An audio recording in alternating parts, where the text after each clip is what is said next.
Hello, hello. This is a data-driven Formula One with Patrick, Henz, and Ganna Pogrebna. Hi, Patrick. Hello, Ganna. Hello, all. And today we have such a great character. I mean, this is one of my most favorite sort of drivers and characters in Formula One of all time, John Surtees. Right, big in the photo, maybe not that famous than other characters, as he was more, let's say, a bit more introvert, at least as I perceived him.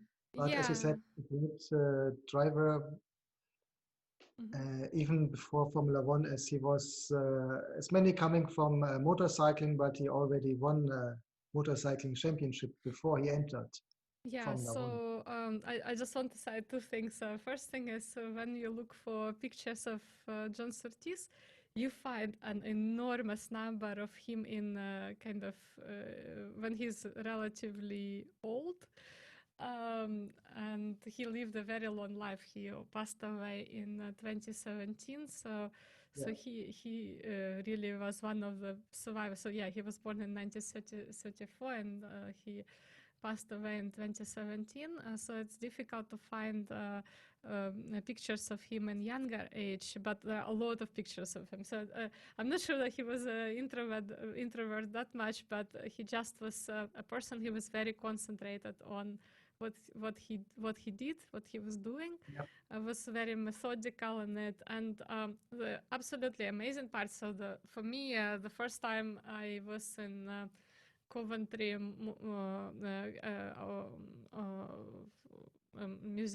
Coventry Automotive Museum, you have a whole kind of stand there about John Surtees. And the cool thing about John Surtees that not only he competed in motorcycle competitions, but he was a big champion in motorcycling. He was like a really big name in motorcycling before he went into Formula One. And I just think this is such a fantastic character because I remember very few people who had success in one sport and then moved to the other. I think if you remember, for example, Michael Jordan, who went from, I don't know, basketball to baseball, he didn't, I mean, he was okay in baseball, but he wasn't as good as he was in, in basketball. And so I think it's a big decision for someone who was crowned several times in one sport as a racing champion to say all of a sudden, you know what, I don't want to do this anymore. I want to try something else. And then not only do it, but also succeed and become a champion. And so to me, like he's kind of one of these three characters in Formula One.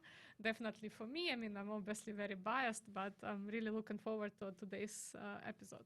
Yeah. Yeah, and I mean, one of the key takeaways investigating about John Tees is that he was really a man of clear decisions, not only changing from motorcycles to Formula One, but also he made clear decisions in Formula One and motorsports. Yeah, probably the only thing that he didn't do successfully in motorsport is when he had his own team, John Surtees Yeah. organization, right? This was called. We'll get to that anyway. And yeah, there I think the results were not awesome, but nevertheless he tried. I mean, he a little bit reminds me of sort of the.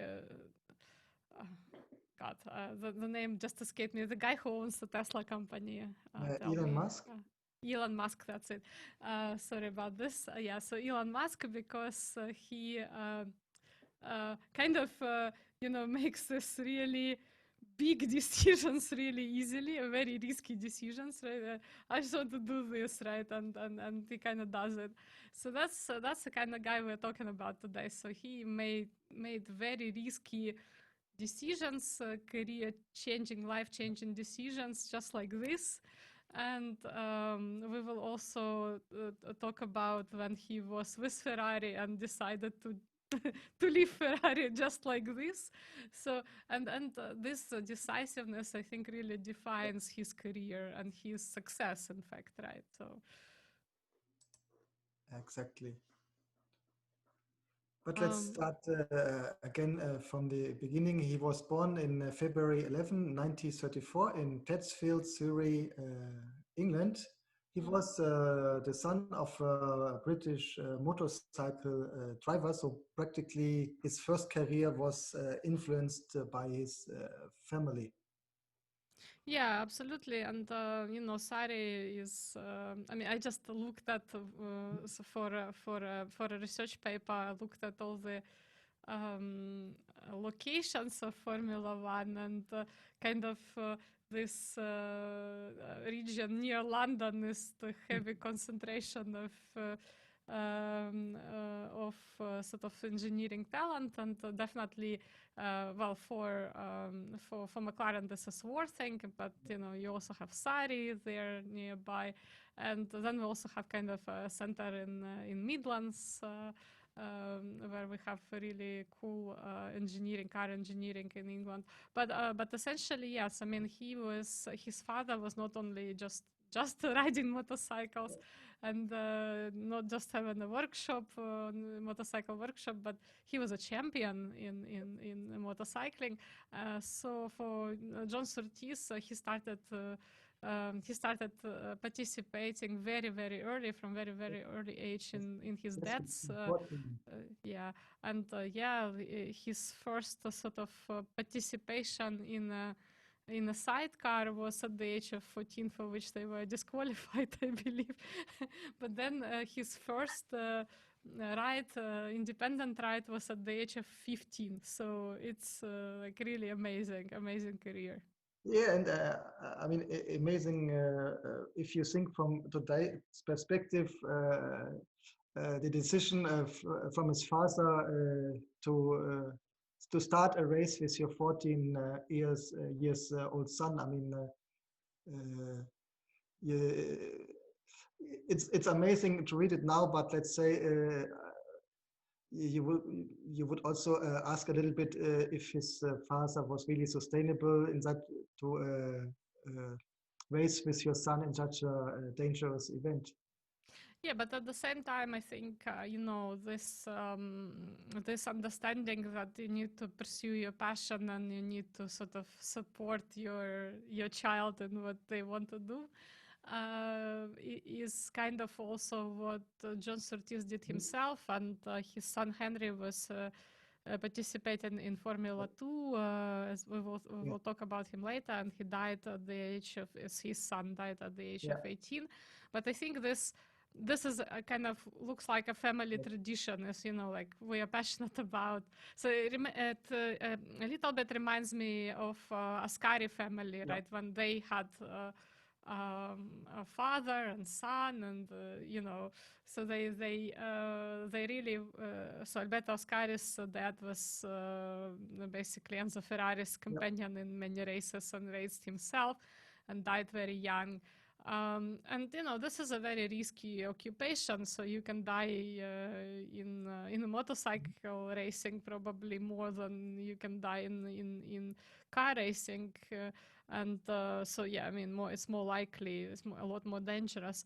So I think it's kind of people took it as kind of part of the yeah part of the kind of occupational hazard, and you have to if you make a decision to race, you have to be prepared that it's going to be dangerous and risky. And especially back in the day when protection was non-existent, I think for motorcycle racing, it's probably still the same these days. So because you're not wearing much, and that gives you also very good kind of character training. yeah. Um, so yeah, so John Surtees was extremely successful. So I think he four times Yes, champion, right, in yes, motorcycling, 1956, four times 58, 59, and 60. 60. Yeah, so yeah, and he was basically riding the 500 double C Yeah, motorcycle, And yeah, so lots of sort of cool wins. You can actually find footage of him riding motorcycle. I found many pictures, but I decided to go with this one that you can see on the right hand side. In this presentation, we'll also show you this picture and kind of more zoomed in, and you can really see him very well. But I mean, so in a sense, very kind of traditional start for a British driver. If we remember other Formula One British drivers like Mike Hawthorne, for example, about whom we spoke a lot, and he had a very supportive family, and Sterling Moss, who also had, I mean, initially no support, but then eventually gained support of his family. And but here again, like, we have very supportive dad who kind of encouraged him to race, and his desire to be a racing rider, motorcycle rider, was kind of the first thing that he wanted to do, and then a huge decision to move to Formula One, which kind of came later. Not very logical, but it worked for him. Exactly. And let's say even if his father was also successful in motorcycling, he decided to start early working himself already in the age of 16. He went to the Vincent factory to start as an apprentice. So he started to work being independent quite early, and not only had been dependent by his father to support his career. Yeah, and that experience, I think, really helped him to then understand the kind of the makes, the cars, and really approximate the risk, right? Because a lot we will see in later years, one of the reasons why he, for example, left Ferrari is he didn't find it very safe to race in 1966 season. So it was a little bit, so in a sense, that experience really not only helped him to pursue his passion, which was what he wanted to do, but also allowed him to understand a great deal about how mechanical engineering works in practice, and get kind of first-hand experience in it. Exactly. Yeah. So again, like I said, very successful career in motor racing that he had, and so he was basically driving motorcycles, and then eventually he decided to move into car racing, which was a big decision. Yeah. Yeah, and in the beginning, he drove for the motorcycles from MV Augusta, and here he also received his nickname Figlio del Vento, which is Italian for son of the wind. Yes. So, Figlio del Vento. There we go. But generally, if you do not know much about 500cc racing, I encourage you to actually watch several. If you're just interested in Formula One, and if you're not really interested in motorcycling, watch a few documentaries about this sport. It's extremely dangerous. It just you cannot. The car, I think, protects you probably a little bit. I mean, this is it. I mean, you practically have absolutely zero protection, and any small mistake can lead to really fatal consequences. And generally, I encourage you to watch several documentaries about even about the current 500cc racing, so you can actually see what it is like. I mean, it is it is really kind of high speed decision making, and you need to be very sharp to be able to do it. And this sharpness, I guess, also contributed to John Surtees's decisiveness on to try different things. Exactly, and also he was quite lucky. In some of the years, like in '56, he won already in his first year in the senior class the championship. A little bit supported by the fact that the organization banned his biggest competitor, Chief Duke, as he supported rider strike.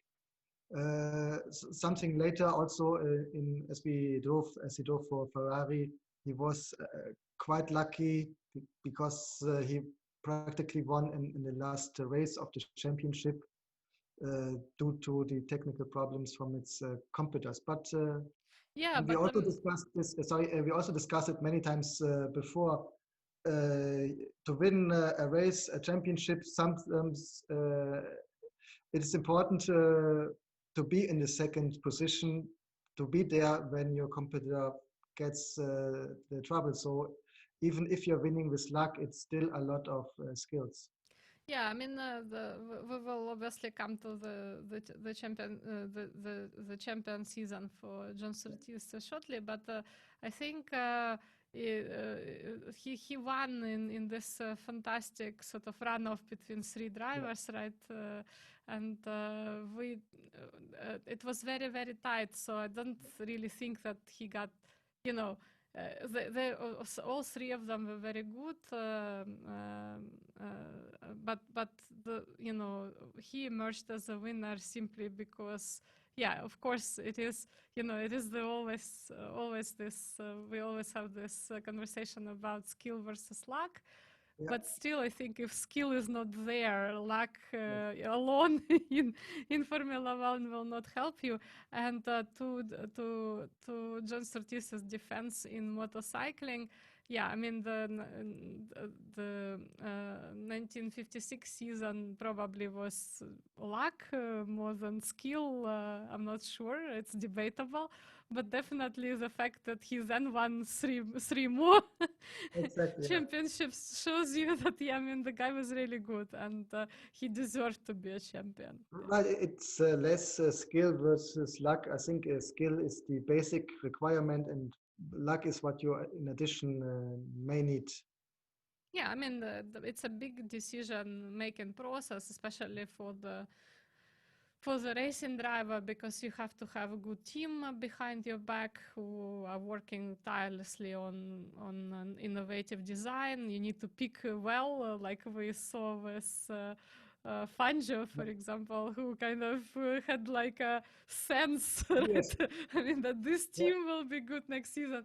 Not everyone has that, right? And it is often like, not everyone has an opportunity to move teams. So really, it is this. I guess many things have to come together for you to win the exactly. championship. Yeah. But definitely, I mean, I just don't want us to kind of degrade No, his no, own. nothing. I just want to say, like, to our listeners who sometimes say, "Oh, you really like you are not fair to this guy." Uh, we are being fair, like we just we completely appreciate his skills, and but we're just sometimes mentioning that there are also circumstances that Yeah, could have helped. But in any case, being four-time motorcycling champion and one-time Formula One champion is very tough.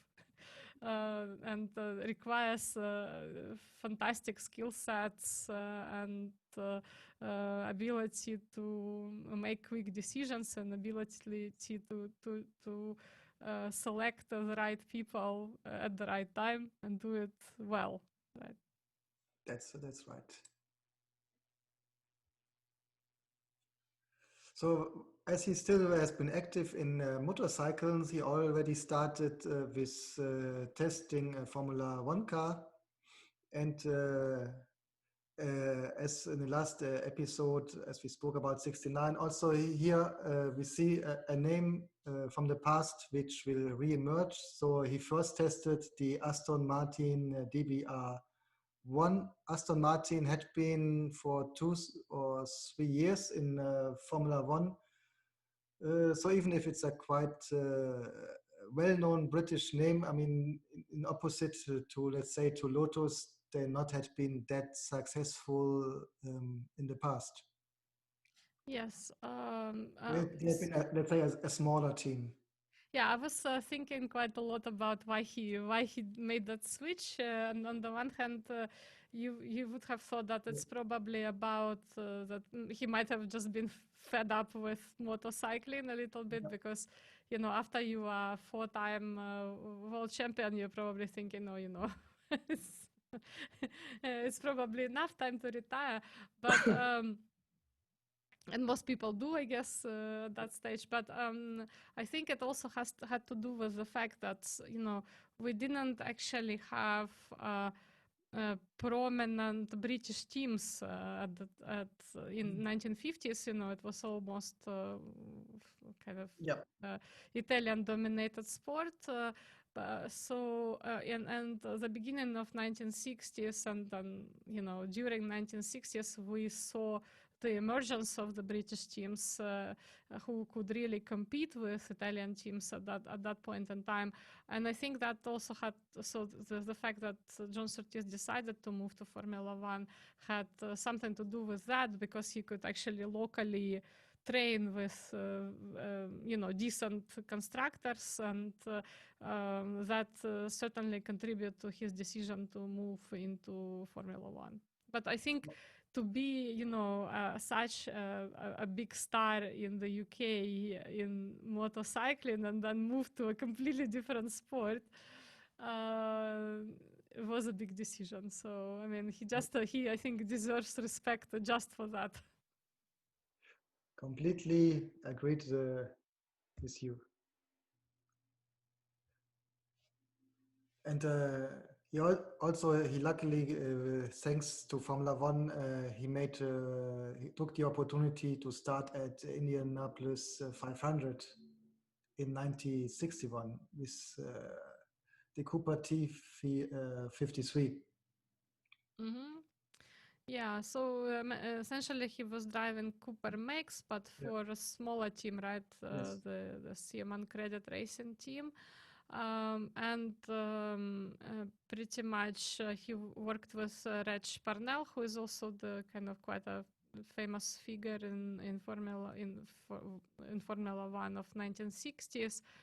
And he also drove Lola Make right for 1962 season. And then eventually he has drawn his golden ticket when he got a seat at Ferrari. Right. In 1963. Right. So I think this headline Indianapolis 500 is still an error with copy and paste. Yeah, perhaps that's the wrong one, but I mean, nevertheless, I think we can just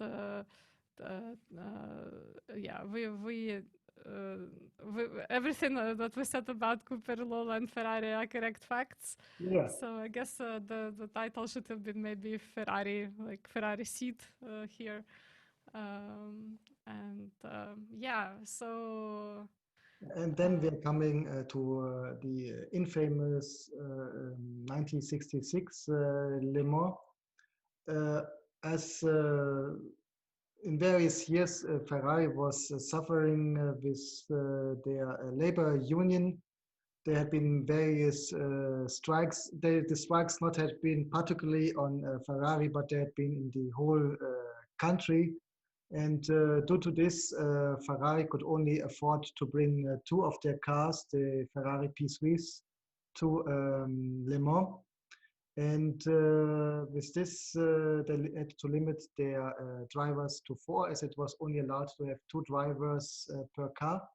And John Surtees, even if he was Formula One champion for Ferrari, the team decided to not let him start, but preferred others, like the first car with Mike Parks and Ludovico Scarpiotti, and the other one with Jen Gischid and Lorenzo Bandini.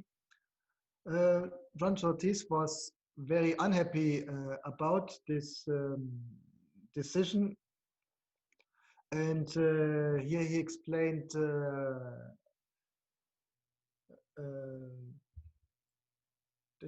And he understood it that Ferrari preferred to have this one car with Ludovico Scarfiotti because he was familiar with Gianni Agnelli, the big Fiat boss. So this is how he understood the decision that he was not allowed to start in Le Mans.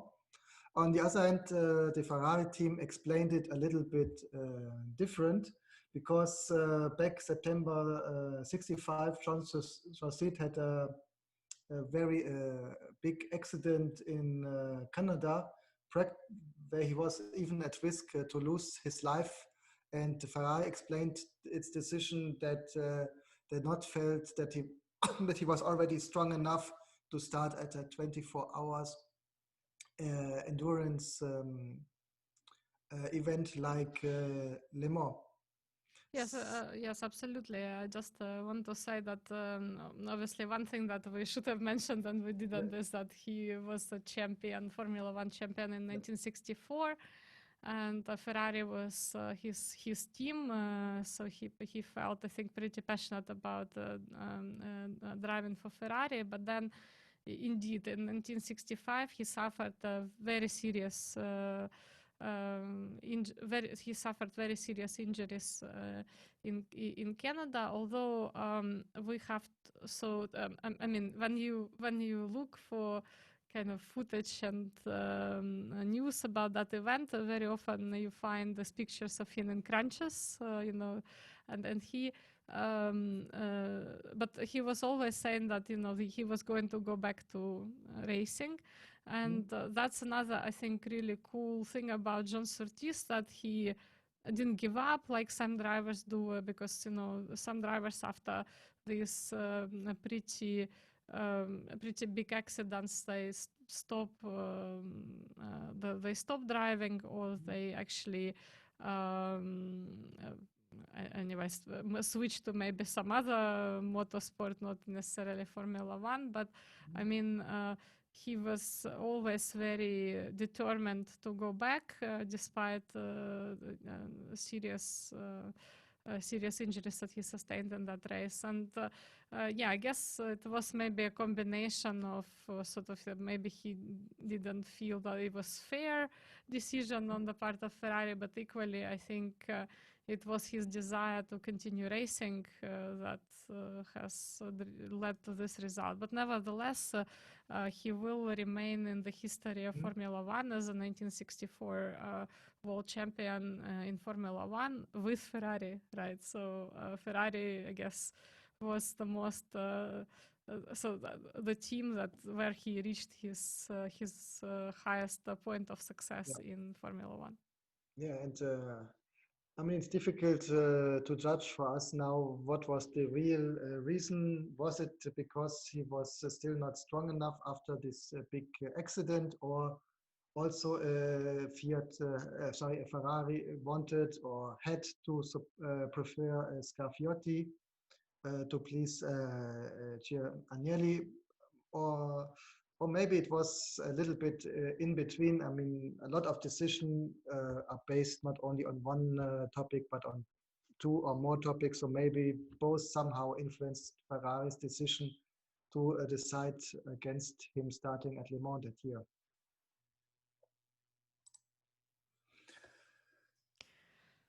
Ferrari and Fiat. Yes. This is Patrick's show because he's very knowledgeable about Ferrari, and like myself. And well, definitely really cool collaboration there. And I love this Ferrari 375 photo that we have. If you're watching us on YouTube, I mean, we show you quite a few photos made by Patrick, and this is also one of those, and a really nice make.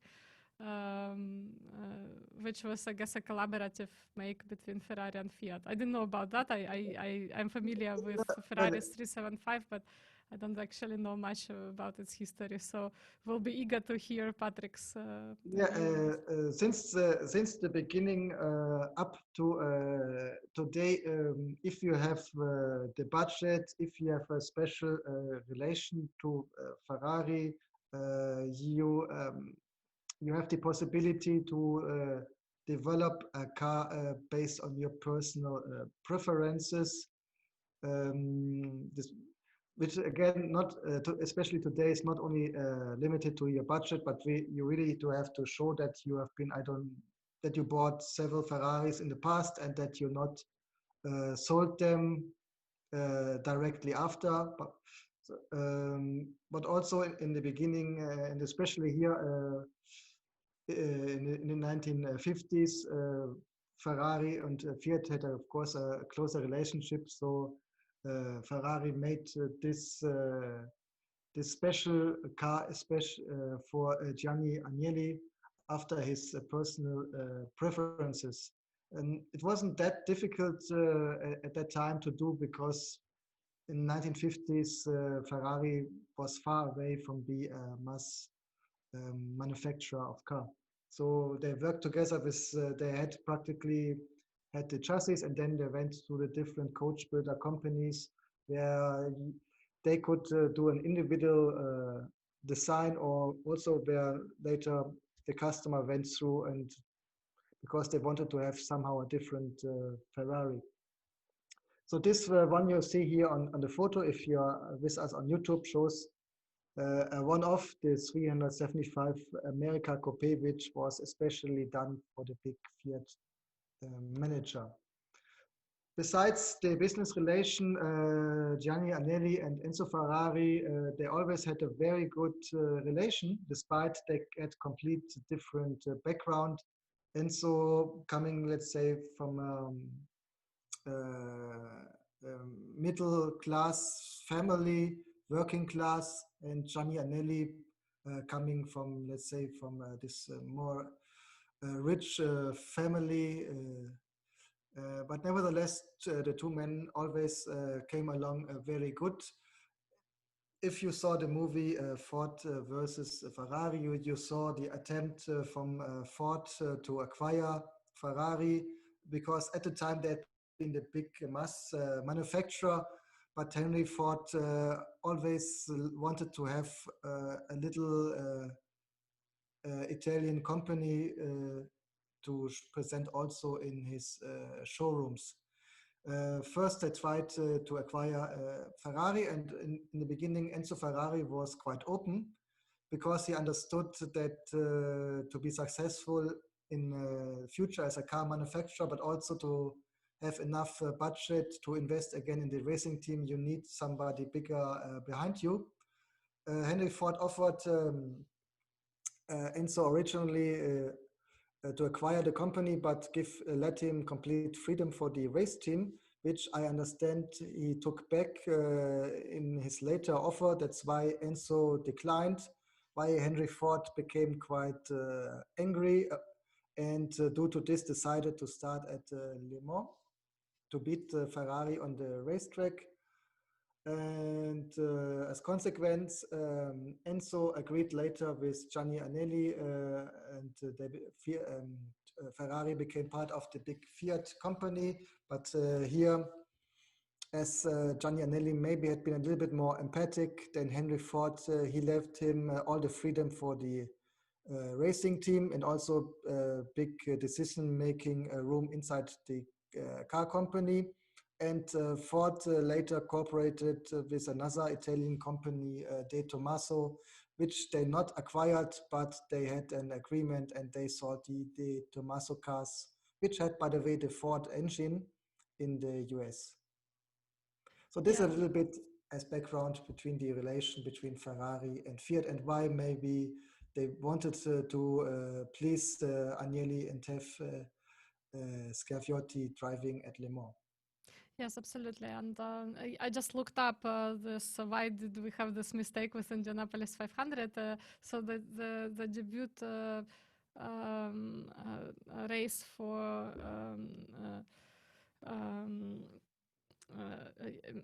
so the debut race for John was 12 BRDC International Trophy. So it was still international race, but it was not American. It was in Silverstone, UK, and he was driving for Lotus. So that's basically why I think there was a confusion there. So apologies for that, but nevertheless, I mean, he started in an international race, just not in the US. He started in the UK, which kind of was closer to home, so that's understandable. um, Okay, yeah, and so Le Mans, and yeah, 1966 is when John Surtees basically quit Ferrari and he went to Honda, right? As far as I remember. the So next year. yeah, also really interesting very experimental team. Also had multiple issues, but yeah, I mean, and you know, this is also kind of showcases to you the reality of being a Formula One driver. So in one season you can be a champion and you know, have all the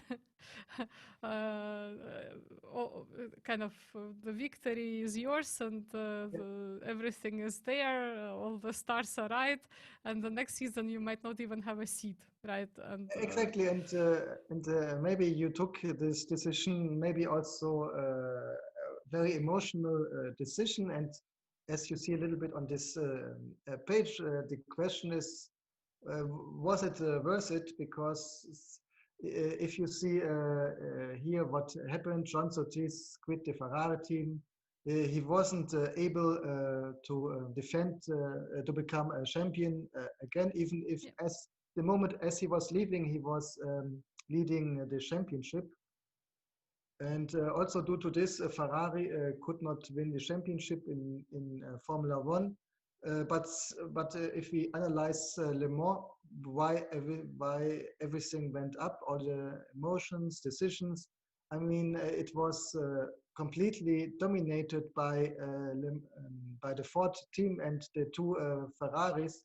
They not even finished the race. So maybe he would have started, but I mean, he wouldn't have seen the checkered flag anyway. So you may think a little bit all this trouble for nothing, practically. yeah, so I mean, this is also this. So I know that Patrick has done some kind of alternative discussion, Yeah, kind of alternatives, but yeah, yeah, I mean, I just want to say that this very much showcases the character of John Surtees and you know, the decisiveness with which he kind of shifted very quickly, you know, in terms of his. So I guess you know, it also has to do with the fact that you know he's a multiple time motorcycling champion. He's a one time Formula One champion. And I guess, yes, I mean, he was injured in 1965, which could have affected his performance. And for Tim, it was maybe a more rational decision not to put him, you know, in the driver's seat in Le Mans. But at the same time, you know, for him, I think whether we like it or not, by that time yeah, you develop some sort of an ego. I'm not sure that was yes, there at the beginning. Maybe it was. Well, definitely the decisiveness was there, but yeah, certainly, you know, when you kind of reach certain things, you have certain achievements in your career, which are quite high in case of John Surtees. So it is, I can see why it is not a very nice situation to be in, and you feel a little bit kind of sorted, right? And then you feel that it might have not been a fair decision. And generally, you know, the politics of it is very is very kind of it shows you how politics sometimes can be a very unfortunate factor even in, you know, a sport like this, and you can actually lose important opportunities for yourself and for the team as a result of this rather emotional, yes, you know, emotional and rather unweighted decisions. But at the same time, perhaps it was, you know, taken to the point where he just didn't feel respected enough by the team, in which case that's the for point. him personally probably was the right thing to do. Yeah, around 50 years later, he gave an interview where they also asked him again about this situation. And then he said that maybe, or just maybe, he should have, maybe it would have been better to have stayed inside Ferrari and not run away from that problem, but fight inside the team to have to achieve the status which he should. have based on being a Formula One champion. And this also based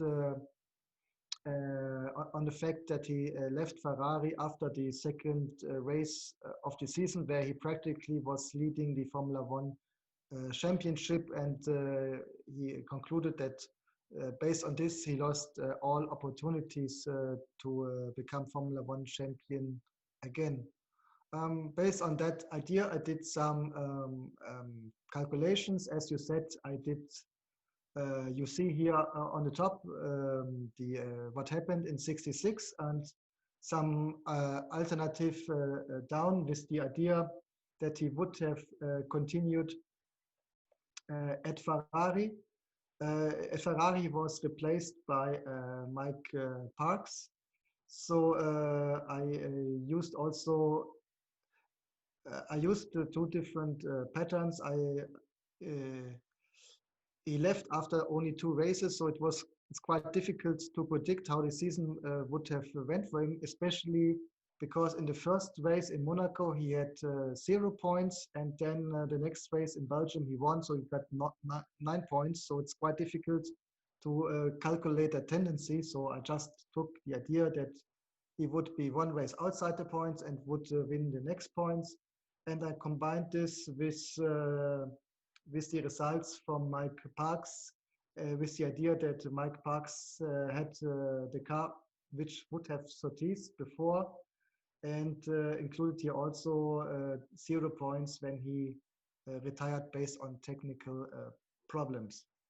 So with this in mind, I did the calculations.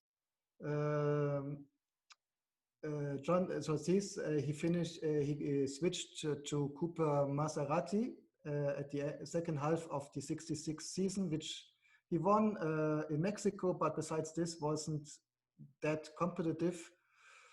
So my prediction, and of course there are many other factors, so let's say it's more like playing around with numbers, but I would assume he would have been better in points. He would have been on second position, like he also was with switching to Cooper, but nevertheless, I think Jack Brabham would have won the '66 season, even if John Surtees would have stayed with Ferrari. Yeah, I agree, but yeah, we never know. I mean, it all depended on, the relative sort of performance of Ferrari.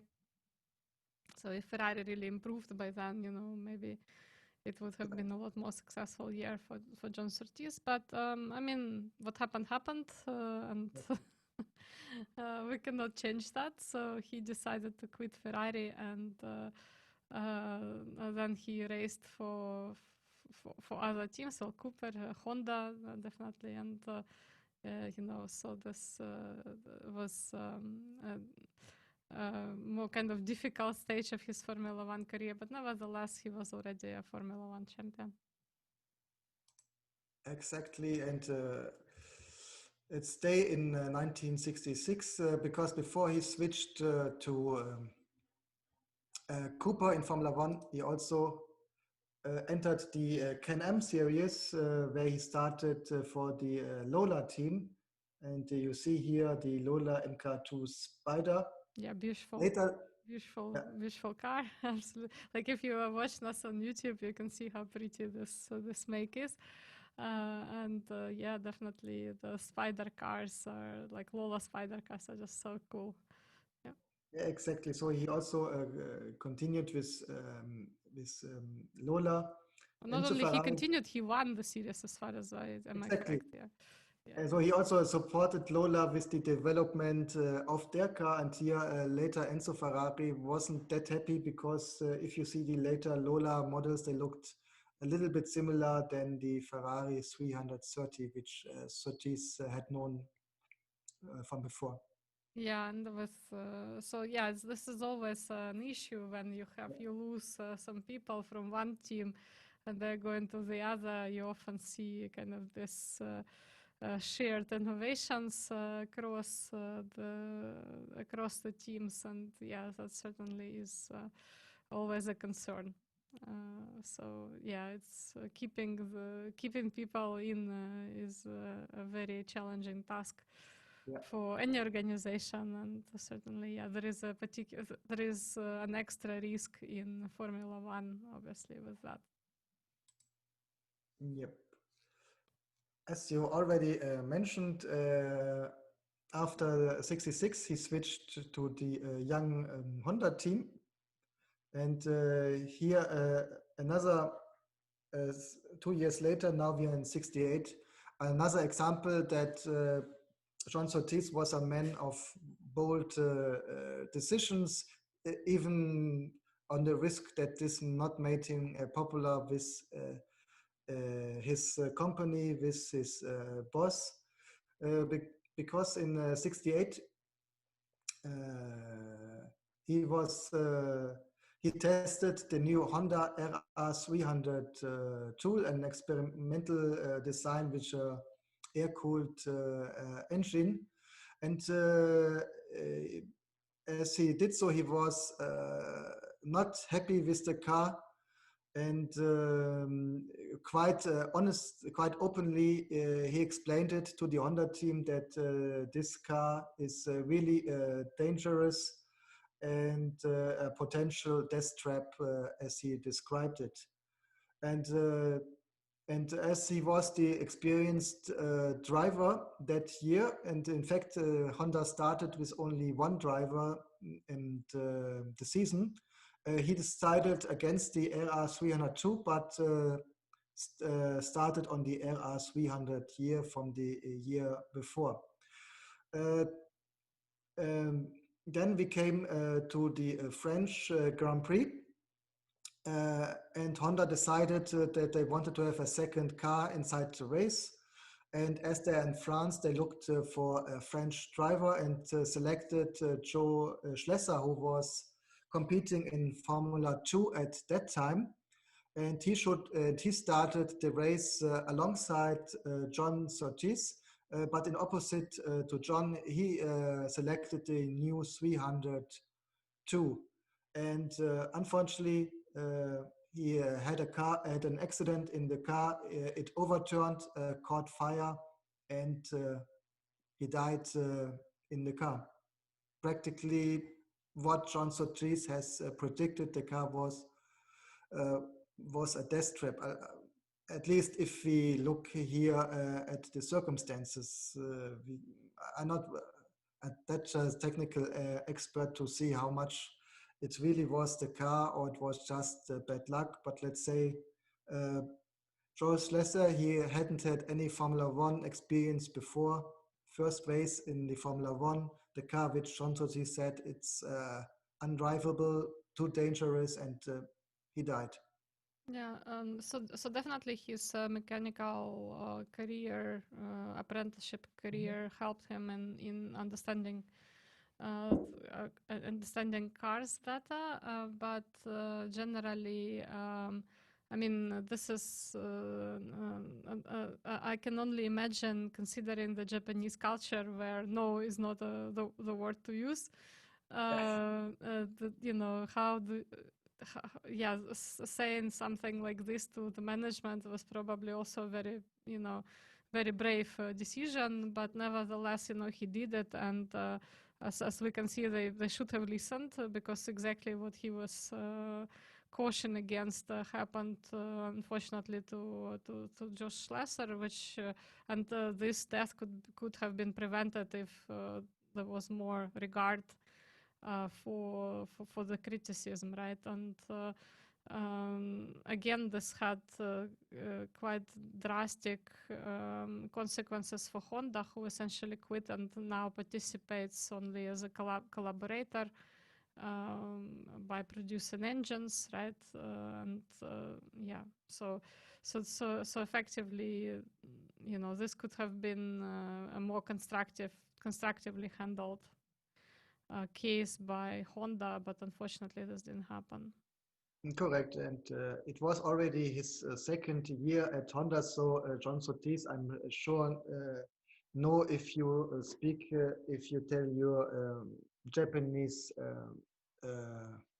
boss that you don't drive the car because this car is a death trap, so practically saying directly, no, this is not very aligned to Japanese culture. Of course, you can say no also in Japanese, but you don't say no, but you say yes, but. You say yes, but Yes, explain but. why it is a good idea, but why you may overthink this idea. So this is the way to say no, let's say in Japanese, but I understand that he was practically very directly saying, no, this is a death trap, I don't do it. Yeah, exactly.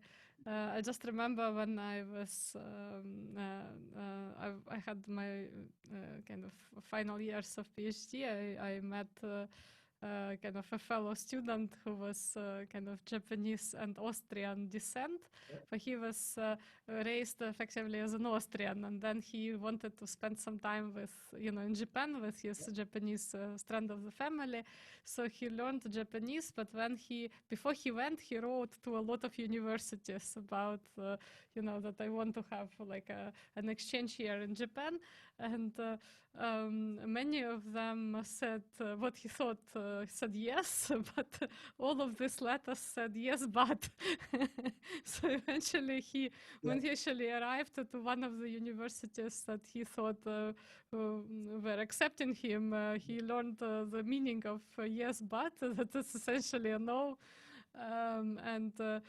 So just kind of keeping in mind this cultural difference is very important. But effectively, in this case, just kind of joking aside, this was a very important point made very early about the safety of the car, and ultimately it costed the life of a very talented driver, and he should have been taken more seriously by the management, and perhaps this could have prevented the death of Joe Schlesser.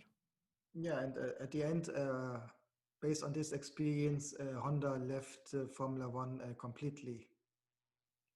Yeah, absolutely.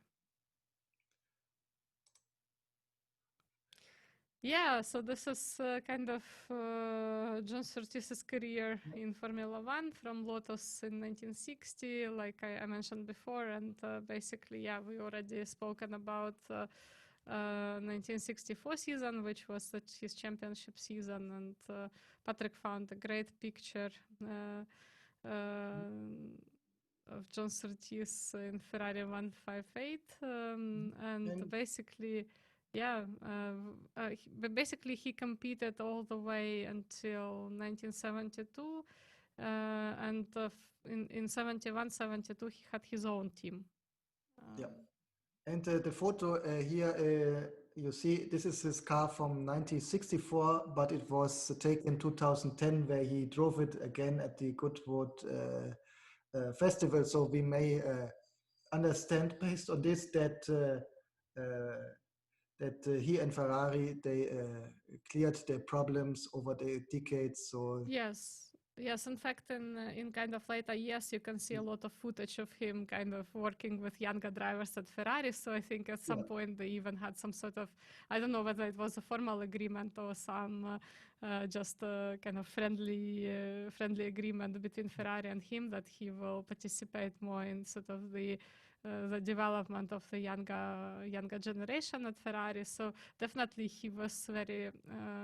He had very warm feelings towards Ferrari, and maybe eventually, like you said, I haven't actually seen that interview, but he regretted his decision. It probably was also part of that he just thought that he could be useful there. And definitely he was up until 2017 he gave a very good commentary in many footages of Formula One races, and was this media person, probably not as famous as Stirling Moss or say Niki Lauda, whom you can see kind of you could see pretty much at every race, but he certainly was again one of the key media figures in the UK in racing, and spent a lot of time developing younger talent and giving his advice and giving his analysis to races. So he stayed very much in touch with the sport after he retired. So this is Surtees Racing Organization. That was his own team, and you can see Jean Surtees in 1970 make, right, of Surtees Racing. But the point of showing you this kind of timeline is that they didn't actually achieve many. They didn't achieve many points. But nevertheless, he tried. I mean, so this again shows you the character that, okay, I'm going to try to have my own team. And he really did his best to achieve good results there. But unfortunately, yeah, this probably was one decision too many in terms of yet another change of a career. On the other hand, I mean, Surtees Racing Organization, they spent 9 years in Formula One, which is not that bad. And yes, I mean, they had a good longevity in the 70s, but considering that other Formula One teams if we compare this organization, the Surtees Racing Organization, to say other successful British teams like Lotus and McLaren, I appreciate that McLaren was quite New Zealand at that stage, but ultimately based in Britain. So we see that it's not as successful, right? Yeah, not that successful for him, I agree. But nevertheless, I think important for Formula One, as in opposite to today, where every big team has its little development team, its junior team. This small Formula One teams had an important role in the 1970s, like in the 80s, as this has been the teams where you enter the sport, and if you are good in this, let's say in the slower car, the bigger teams invited you testing their car, so it was a good entry point in the for the sports in general. I think one of the problems Surtees Racing had was the budget. They always had financial problems, and this also explains the high number of different drivers they had in each year, because normally if you are healthy, financial spoken team, you have two drivers, but you not try to have like 6, 7, 8, having every race a different one. This you normally only do if you need the money from the driver. For example, to have a German driver starting in Germany, having a British driver starting for the British Grand Prix, etc., etc. With all these changes in the organization, of course, it's difficult to have a good development of the car. Yeah, I mean, again, what we can say about this? He made that decision. He tried to make it work, and it didn't quite work. Although they achieved several points, and it was basically the team was there for 9 years in total, from 1970 to 1978 inclusive. And certainly kind of made history in the sport. And again, this was a very risky undertaking. And it's cool that he made this decision and was not afraid of, starting again yet another career as a team manager, as a team principal. And with this, we're coming quotes, yeah. And if you're watching us on YouTube, if you could just go back for 1 second to the previous, to this photo. Yeah, this is a photo that we showed you in kind of in a small format. So this is John Surtees in his motorcycling gear as a very young man competing in motorcycling competitions. So I just wanted to say that that's the zoomed in picture that I promised. Yeah. Quotes. Right. The words from the man himself. First, the connection of the car to the driver is the seat. You're strapped in tightly in. On the motorcycle, you can move around. The G-forces feel different. It's probably harder to change from the car to the motorcycle. Yeah, that's it. Yeah, so definitely his motorcycling career helped him. But to me, I think these are completely different skill sets. I mean, the only probably thing that motorcycling and car race, Formula One racing share is the speed of decision making. But but other than that, I think it's a quite difficult skill set in terms of driving. And it's cool that we had so many people in 1950s, 1960s who kind of came out of the motorcycling and went into car racing. Although we have to make a note here that John Surtees made that shift quite late, and he was already a very kind of crowned person in motorcycling. So to make that change, you need you need more than just decisiveness. You really need courage, and you need this ability, extreme ability to take risk.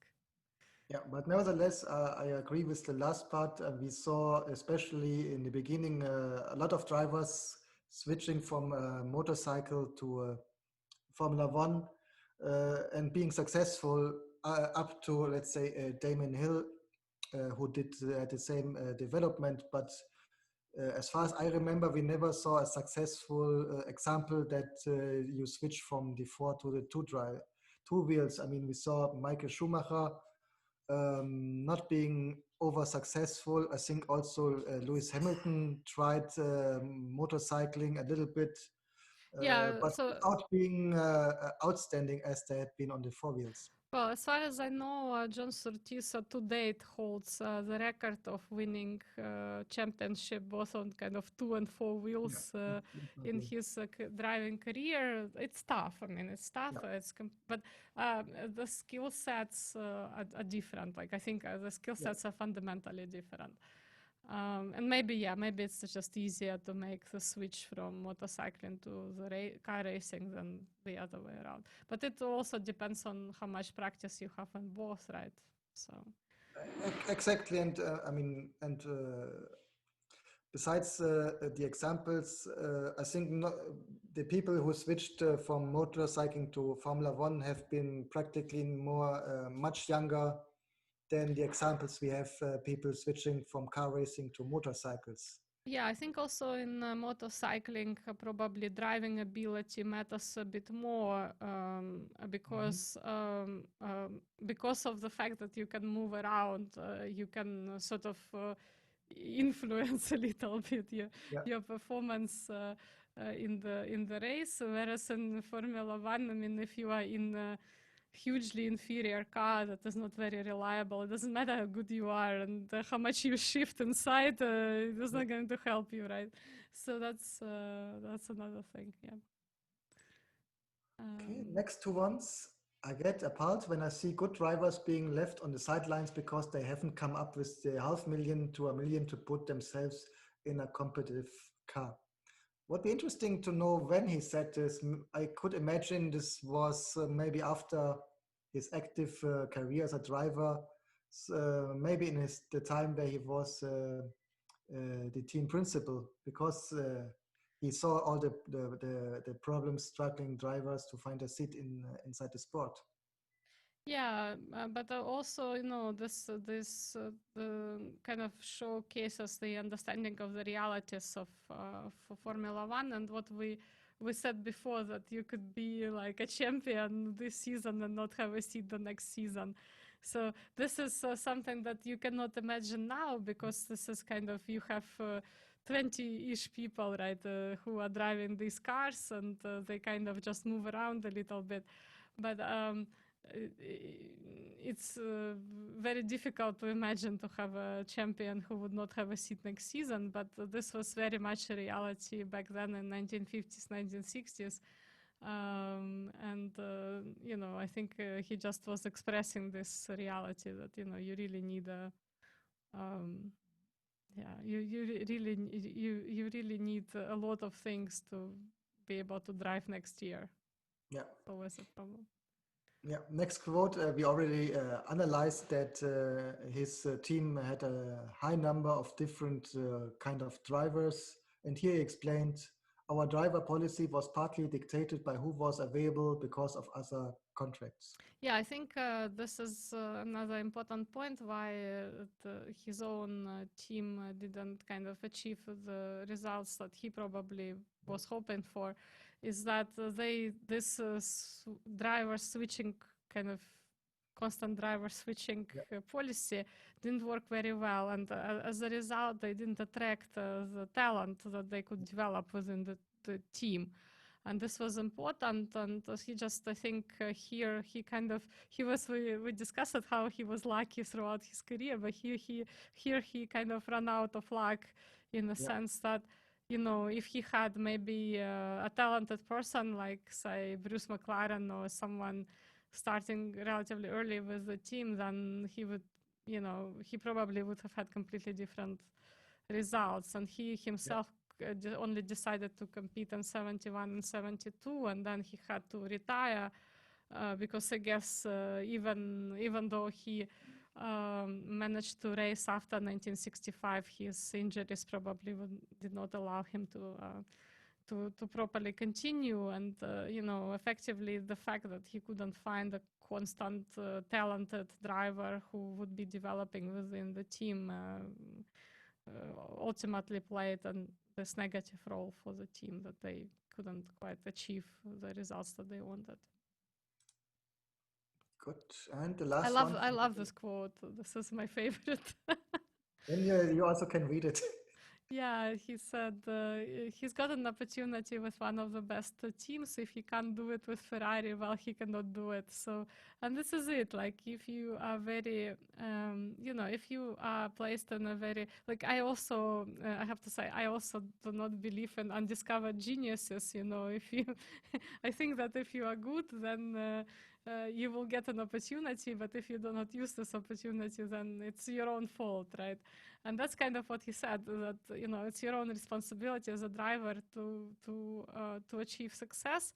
And if you are placed in a very good team and you cannot achieve the result, it's probably it's probably you. It's not the team. So you shouldn't be blaming the team for that. And I completely agree with that. I think this is a very good point, and a lot of drivers kind of, you hear this in a lot of interviews. They complain about cars, and sometimes they are placed with the best constructors in the world. So I think in general, this is with Formula One drivers, as I think most of them, they are very highly motivated, and they all see them as the best. And mostly, I mean, if you have an interview after an accident, they always say it was the other one. It's hardly never that you find somebody saying, yes, my fault. Maybe now a little bit more than in the 60s or 70s, as I think maybe today the drivers are a little bit more self-reflective than in the 60s, 70s, 80s, etc. No, actually, I think this is a very cool problem that he mentioned here, because when we get to 2010 season, remember when there was this issue of kind of stolen information between Ferrari and McLaren got fined, and I think a big role in this scandal was played by Fernando Alonso, who kind of, I mean, I'm not gonna say went against his own team, but that's how the team felt at the time. Yeah. So from what I know from people who kind of worked at McLaren team, so I think this kind of blame that I didn't win because it's the team's fault, that is present very much in a lot of, even in later years. I think this is kind of a universal problem. And but I like how, John Surtees basically says that you need to rely on your own ability and kind of watch yourself first, and kind of own your mistakes, right? Own your own failures. So that's really cool. Yeah. Well, that's kind of John Surtees with his second wife here. And yeah, here, so we if you're watching us on YouTube, you can see the photo. But generally, yeah, we talked a lot about character. I'm not going to repeat. It's the kind of the decisiveness, willingness to take risk. Notable wins, yeah, I guess we have to take I'm not gonna be original here. I'm gonna take the 1964 season where it was a very competitive season and a huge runoff, and he emerged as a winner, so which was really cool. And, Um, and quite interesting, he didn't win that many races, only 6 in Formula One altogether. Yes, absolutely. But he was always so he was on podium very often, Yeah, even that though was he it. wasn't first. And then he took up, the opportunity when he could. So the notable accident, of course, we have to go with the Canadian race, which have kind of happened in 1965, and where he got Agreed. serious injuries and couldn't really. I mean, after that, pretty much it was kind of all downhill. Even though he stayed in racing, but I don't think many people can kind of bounce back like Niki Lauda, like and sort of come back in full strength to Formula One after you have such an event. And maybe because of his character and just an idea, he couldn't get a seat, let's say, in a competitive team. I mean, after Ferrari, he switched to Cooper Maserati, and after this to the Honda team. So he never sat in a car again where he really could win a championship. Yeah, that's right. Although I do like his kind of his opportunism, and when we talk about No, racing of course, strategy, we like it. I think I just see John Surtees as this great opportunist, and but not the kind of the type of opportunist as Fangio. On the one hand, we see like really bold decisions, and but I like how he takes responsibility for what he Yeah, does, right? So it's yeah. always like he's responsible for his decisions, and he owns his mistakes, and he always sort of is willing to accept that he made a mistake, and he makes a full analysis of these mistakes, and this allows him to say things that he said to team principals, at the cost of potentially losing a seat. But um, as we saw with Honda example, I mean, he was saying right things, at Yes, and least. At least in this one particular case, we have evidence that he said the right things to the management at the right and time, and he could have took the saved the life, right? consequences. Because I mean, first of all, he was driving the car, which I assume had been slower than the new development because he didn't want to take the risk because he thought the car is too dangerous. So he not have been tempted like many other Formula One drivers to take the risk because they wanted to win. He said, "This is my decision, and I drive maybe the safer car, but also the slower car, and maybe also he took the risk."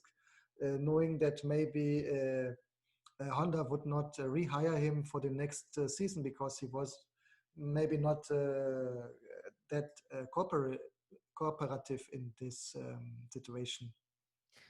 So yeah, and in general, this sort of ability to spot issues, estimation of risk. So yeah, despite the fact that he was kind of making these very risky decisions in his career and taking these opportunities when they came, he nevertheless, I mean, this particular case with Honda shows that it was not blind, right? So he can No. see, he weighted this decision. He was just, I think, naturally a very risk-taking person, but he understood the amount of risk that he's taking. So it was not just like, I'm just gonna do this, right? Right. And kind of just go in there without much consideration. So he can see that that's the thing. Like did consider the risk. He did consider the consequences, and then knowingly and deliberately was making these decisions. And sometimes like we saw with Ferrari, maybe he made mistakes, but then he owned his mistakes, and he was always he thought first and did second, in a sense. So this was very much his character and his racing strategy approach. And this is something that I think is what we seem to be missing in more recent seasons, because it's often, the drivers never take I'm not going to say never, but often do not take kind of personal responsibility that, okay, it was my mistake. They always talk about the team as a whole. And even though Formula One is a team effort, you need to have a certain, responsibility as a driver for what you are doing on the track. Yep. And so let's speak a little bit about his legacy, and we mentioned it. And right this is I just wanted to tell people about the previous picture that we just showed if you're watching us on YouTube. Right. And so this is a picture of John Surtees at kind of older age, and when you look for his pictures, you find a lot, like he was photographed a lot and his kind of senior years, but not so much when he was younger. Sorry, let's go to Henry Surtees, his son, also very talented Formula 2 driver who died at the age of 18 years old. And again in Brands Hatch, which was quite actually this was quite a lucky spot for John Surtees. So you can see quite a lot of photos of him in Brands Hatch in Ferrari car. So for example, if you go on Wikipedia, the first photo that you see would be John Surtees in Brands Hatch. So Henry was, again, you can find a lot of news footage about Henry Surtees, but I just want to kind of come back to the point that Patrick made about kind of, should you get your kids into the risky business? I think it's always, there is always a risk, right? And I think for Surtees family, this is it. This is the consideration, right? It is risky, but this is my passion, and this is what I want to do in my life. And hence, the choice to support your child and what, they want to do is important. And it is risky, and you can die, of course. And this is what happened with this very talented young man. But nevertheless, I mean, there is no right answer here, whether you should or should not. But I guess it is always the right decision for a parent to support your child in their, in what they want to do. So. And as you can imagine, as a parent, this highly affected you, this much too early death of his son. And due to this, he founded, again, the Surtees Racing organization, but this time not a race team, but an organization primarily to assist the development regarding how to assist people with brain or physical injuries caused by accidents, as we have it unfortunately often in motorsports. And due to this, he also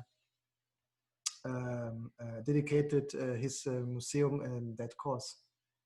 Yeah, I also want to say that John Surtees had three children.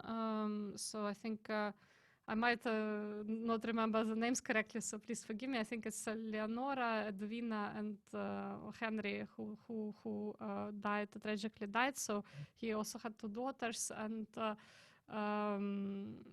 this. So they obviously are not in just as kind of risky occupations as Henry was. So he also was very popular with women. So I think he was married 3 times. I don't have my a cheat sheet in front of me, but I think he was. I think that's correct. And So all his kids, I think, were with his third wife, which was, if I'm not mistaken, Jane Sparrow. And so, he was quite a character. I mean, despite all this sort of passion and sport, I mean, he was also very, I guess, very attractive guy in personal communication.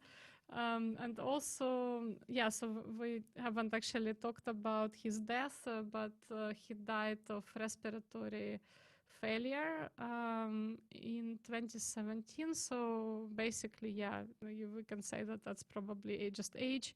He was 83 when he died, but I mean, what a life and what a career! So certainly. Could have been 3 or 4 lives altogether, so like I said, I mean, personally for me, again, I'm really biased, but that's one of my favorite figures in Formula One. Certainly very cool character and very kind of risk-taking and responsible at the same time. Yeah. And definitely check out the Henry Surtees Foundation. And we have a website there that Patrick has conveniently mentioned on the slide, www.henrysurteesfoundation.com. And we will put it also in our description to the video. In the description, we will put it in. And so, generally, as always, when we talk about Formula One figures, I'm sure Patrick would agree, so hopefully Patrick will agree with this, that please visit museums if you can. I know that that's tough right now, but yes. There are virtual tours, and also read books. Don't just listen to this podcast. Yeah. Read books and kind of try to find out for yourself what you can about the characters that we discuss, because it's always better to see the interviews and get information from people who do research, like deep research about, in-depth research about these iconic figures. Yep. And speaking about books, we should also mention that Patrick wrote a book for kids. In addition to all the other books that he wrote. So we should mention that. So can you just talk a little bit about it, and perhaps we... Yeah, in fact, I wrote it some years ago because I had the one about Enzo Ferrari, and my daughter asked me to do a children version. So, and as I was working in Mexico in regarding to compliance, anti-corruption, I made a little story about a race car in the 1950s to foster a little bit the discussion about ethical behavior and how important, what are the consequences of unhonest behavior. So I wrote this little story and already sometimes before, and now luckily it is also available as audiobook, so you can listen to it on Audible and iTunes. Yeah, so not just any audiobook, but it was picked up by Audible, which is a very good promoter of sound, sound books and audiobooks. So yep. Great. So do check it out. Again, we will put the link to this. I think we're gonna make a maybe separate post on YouTube as an individual post, but also we will include that link underneath this video. All right. Yeah, so please check it out. Yeah, with that, basically, we come to the end of this episode. And again, thanks to Patrick, we are on all platforms apart from YouTube, but obviously our home platform is YouTube because we show you some pictures and sometimes some videos. So please do check it out and connect with us. Definitely subscribe to the channel because it will encourage us to do more of this work.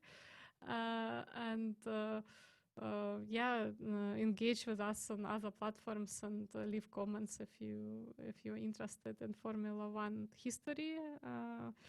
and analytics. So like as interested as we are, or not so much, but if you have some important questions for us, please do ask them. Also, if you have any suggestion about a topic or a driver or somebody else around Formula One about whom you would like to see a special episode, just let us know. I mean, we try to always include different kind of characters, of course, with a big focus on the champions, but also sometimes we have drivers which, for whatever reason, have been interesting for us, even if they never won the championship, or one of the team principals, engineers. So if you have any kind of figure where you would like to see an episode about, you can also let us know, of course. Yeah. With that, thanks a lot for listening or for watching us, dependent on which platform you're using. And thanks a lot, and we'll see you next time. Thank you. Bye-bye. Bye.